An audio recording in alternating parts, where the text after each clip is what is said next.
dikkaat ak yéen ci xibaar goo xam ne tey moom la ñu xëyee lan moo xew li xew nag mooy yëngu-yëngu yi nga xamante ni moom moo am fan yii nu génn biir D-Média mi ngi gën di wéy Pa Assane Seck nekk chargé de production ca télé ba moom itamit jeté na éponge bi moom mooy xibaar bi nga xamante ni dikk na.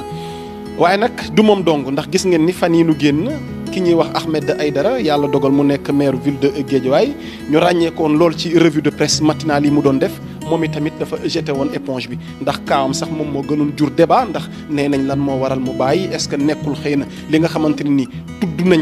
Bougane Gueye Dany ci mbiru dossier Adji Sarr bi ci audio yooyu fuité woon ci diggante Adji Sarr ak Mamour Diallo tax ñu coupé woon signalam ndax Sénéra ko coupé ndax D-Média moom moo ko coupé waaye lu ci mënti am Ahmed Aïdara dem na ba sax moom fi mu ne ni jël na yoonu boppam di doxal ay mbiru boppam waaye yemul ci ñoom rek ki ñuy wax Abdoulaye Mbow moom itamit nga xamante ne moom mooy directeur de publication La Tribune moom itamit dafa démissionné waaye Pa Assane Seck moom ci démission bi nga xamante ni fàttali nañ ñu jaar-jaar yi nga xamante ne am na ko ci groupe bi ci ginnaaw bi mu rompre contrat am ak Bougane Gueye Dany waaye mel na ni daal jaajëfal na collaborateurs yi nga xamante ni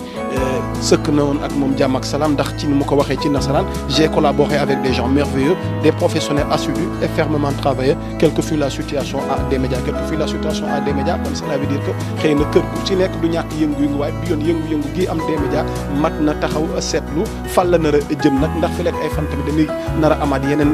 démission xamaguñu waaye pour le moment daal ñu jàpp ni ñetti ñii nga xamante ni amoon nañ taxawaay ca télé ba